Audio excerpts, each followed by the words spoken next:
Hi, good morning. I'm so sorry. I'm super embarrassed. Yeah. Hi, puppy. Let me get. A quiet suburban street in Hayward, California. It's morning. A 74-year-old man steps out of his house, half asleep, thinking someone has lightly damaged his parked car. He has no idea that the man apologizing in front of him is an undercover police officer, and that within the next 20 minutes, a secret buried for 45 years is about to come undone, one careless word at a time. I was turning around in your driveway and I accidentally hit your car. Which one? The one parked in the driveway. Do you want to maybe take a look to see if we should exchange insurance information? Take a peek. Oh man, I'm so sorry. So embarrassing. Sheriff's office. Yeah. Go ahead. Hands behind your back. Face the car. Go ahead. Face the car. All right, what's this? We'll talk to you in a minute. Anybody else in the house? No, my wife's at work. His name is John Arthur Getachew, a husband, a father, a man who once served as a Boy Scout and Explorer post leader. You can see it. You want to rest on that seat? You're gonna close the door, make sure the dogs.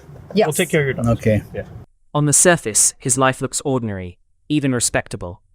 But what the people around him don't know is that detectives in Santa Clara County have just reopened a murder case that had gone unsolved for 45 years. Good line for coming out of the house. Get that guy out of the house. DNA recovered from the crime scene was run through a public genealogy database, and it pointed directly at John. So instead of showing up with a warrant, police staged something simpler, a fender bender. Just enough of a reason to get him away from this house and into the back of an unmarked car, without revealing what they actually wanted to talk to him about. Inside the interrogation room, Sergeant Cortez starts slow, asking basic questions about John's childhood and background. John explains he was born in Ohio, grew up moving between military bases, and spent part of his teenage years in West Germany, where his father was stationed. So I'm Sergeant Cortez, okay? I'll let you know what's going on and why you're here today. Yeah, okay? I'd like to know. Yeah, absolutely, of course. Before I let you know what's going on, I just want to get your personal information. Just confirm your name. Your full name is John Arthur Getachew. Getachew? Getreu. Okay. Were you ever in the military? No. No. Have you ever been arrested in the past? No. Then the sergeant asks a question that should have put him on guard, whether he'd ever been arrested before. John says no. It's a lie, and the sergeant already knows it. When pressed, John's story shifts immediately. He admits that in Germany, at just 18 years old, he was accused of murder. The victim was 15-year-old Margaret Williams, a chaplain's daughter. One Saturday night in 1963, she went to a dance, met John afterward, and let him walk her home. Now, you mentioned that he had never been arrested. And I found out something happened in Germany. Okay. Can you tell me about I that? was arrested in Germany. Okay, what happened with that? Can you tell me about that? I was accused of murder. Her body was found the next day on a baseball diamond, sexually assaulted and strangled. Witnesses placed John near the scene, and he was convicted, sentenced to 10 years, but released after serving roughly 6. No supervision, no follow-up. He simply came back to the United States as if nothing had happened. Just 2 years later, in California, the pattern repeated itself. Tell me about what happened. What was the accusation against you? I killed a chaplain's daughter. Okay. And that was all I knew. Okay. Do you remember what happened? No. With this young female? No. No? I didn't even know her. In 1975, while serving as an Explorer post leader, John faced another accusation, this time sexual assault against a teenage girl. According to reports, he was 31 years old, and the girl said he assaulted and strangled her, threatening to kill her if she resisted. You didn't even know her? Why did they arrest you? I mean, Probably the next day. Okay. After they found the body, I guess. Okay. How did they tie you to this body? How did they connect you to this body? Somebody had seen me, walk that direction or walk towards the school, or Okay. it was an elementary school. Okay. Did you... I mean, I don't know the details of what I happened. don't know the details either, so. Okay. Did you actually meet this young lady?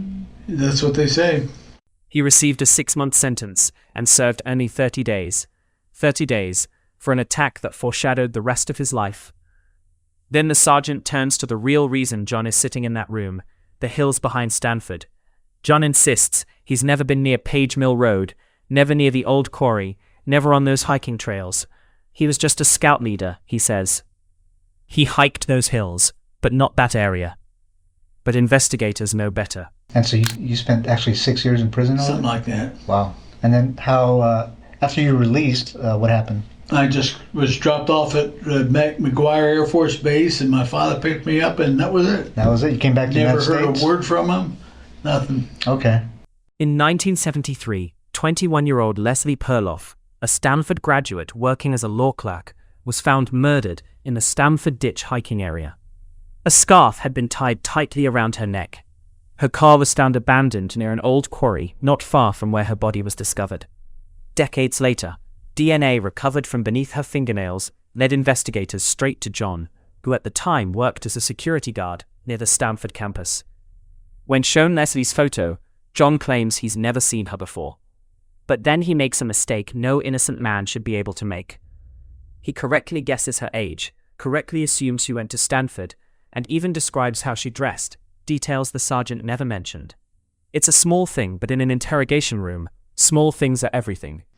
Do you remember ever stopping by the side of the road and looking into this vehicle? No. It's an orange Chevy Nova. No. No? No, sir. Okay. Do you know the name Leslie Perloff? Leslie Perloff? No. No? Okay. She wasn't a girlfriend of yours? Oh, no. Okay. I had to ask. She's cute anyway. Yeah, very. That would very be cute. about, she'd be about 18 years old, I guess. Okay. At Stanford. Yeah, Stanford graduate. Yeah. But that's it. I don't even recognize her. The sergeant tests him further, asking about how DNA transfers, how forensic technology has advanced.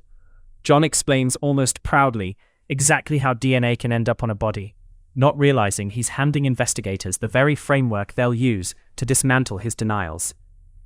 Then everything shifts. A second investigator joins the room. The questions sharpen, the pressure builds. He's told directly that his DNA was found on Leslie's body, that there's no other explanation, and that they already know he did this, they just want to know why. John denies it. But then, as if 45 years of wait finally starts to break loose, he says something he was never asked about, that the girl left in those hills wasn't the only one. There were two. Investigators don't fully realize it in that moment, but John has just confirmed something they long suspected. Why do you say she's a Stanford graduate? Well, just by the way she dresses and all in this area, you know. Sure. But, you know, I didn't say graduate either. I said, you know, she's a college kid. Oh, okay. Now this young lady was obviously murdered, like I said. She was strangled. Mm-hmm. Would you ever think about doing anything like that? Nope. I know that you were accused of a sexual assault, right? Would you ever think about committing a sexual assault? I have no reason for it. And I'm going to ask you these tough questions because it's part of the investigation. Yeah. When you were younger, did you ever fantasize about sexual assault? It's what it sounds like by looking at my record. Yeah. Or killing a young woman? Okay. No. In this investigation, if your DNA was on this young lady, why would you think your DNA was on her? Haven't the slightest idea. Were you involved in the murder of this young girl? Nope. A year after Leslie Perloff's murder, 21-year-old Janet Taylor was found in that same hiking area, also strangled, also dumped near Sand Hill Road. 2 victims, the same hills, the same killer. The sergeant lays it out plainly now. A girl dead in Germany, decades later 2 more dead near Stanford, and John's DNA connecting him to all of it. This is no longer a coincidence, it's a confession waiting to happen. John says only that a wall is forming, perhaps the closest he comes to admitting the truth out loud. Moments later, he asks for a lawyer, and the interrogation ends. But by then, it's already too late. John Arthur Getachew was arrested in January 2019 on a $10 million bond. DNA evidence, preserved for decades, matched him to Janet Taylor's murder, and in September 2021, a jury convicted him of first-degree murder, sentencing him to 7 years to life. In January 2023, he pleaded guilty to Leslie Perloff's murder, receiving a second life sentence to be served afterward. On September 22, 2023, John Arthur Getachew died in custody of natural causes at the age of 79. A man who spent 45 years building a quiet, respectable life, a husband, a father, a scout leader trusted with children, was underneath it all a serial killer who evaded justice for nearly half a century, until a single strand of DNA, sitting quietly in a public database, brought the whole thing down. His DNA remains on file today, waiting in silence for the chance it might match another unsolved case.